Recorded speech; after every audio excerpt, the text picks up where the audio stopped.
வணக்கம் நண்பர்களே. இன்று நாம் கேரளா மாநிலத்தின் தினசரி பரிசு குலுக்கல்களில் ஒன்றான சம்ருதி பரிசு குலுக்கல் குறித்து பார்க்கப் போகிறோம். இதில் முதல் பரிசு முதல் ஆறுதல் பரிசு வரை பல்வேறு பரிசுத் தொகைகள் வழங்கப்படுகின்றன. ஒவ்வொரு நாளும் ஆயிரக்கணக்கானோர் தங்கள் அதிர்ஷ்டத்தை சோதித்து பார்க்கும் இந்த குலுக்கல் பலரின் கனவுகளை நனவாக்கியிருக்கிறது. சம்ருதி பரிசு குலுக்கலின் சிறப்பம்சம் என்னவென்றால், குறைந்த விலையில் டிக்கெட் வாங்கி பெரிய பரிசுகளை வெல்லும் வாய்ப்பு கிடைப்பதாகும். குலுக்கல் முடிவுகள் அதிகாரப்பூர்வமாக வெளியிடப்பட்ட பிறகு வெற்றி எண்களை சரிபார்ப்பது மிகவும் அவசியம். பரிசு வென்றவர்கள் கேரளா லாட்டரி துறையின் விதிமுறைகளின்படி பரிசுத் தொகையை பெற்றுக்கொள்ளலாம்.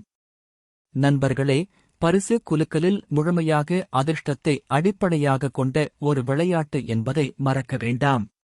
எனவே பொறுப்புடன் கலந்து கொள்ளுங்கள். சம்ருதி தினசரி பரிசு குலுக்கல் பற்றிய மேலும் பல தகவல்கள், பரிசு விவரங்கள், வெற்றி எண்கள் மற்றும் முக்கிய அறிவிப்புகளை தொடர்ந்து தெரிந்து கொள்ள நமது KGF சேனலை பின்தொடருங்கள். உங்கள் அதிர்ஷ்டம் இன்று உங்களை தேடி வரலாம். வாழ்த்துக்கள். மேலும் தொடர்புக்கு 6282421772 என்ற எண்ணை அழைக்கவும்.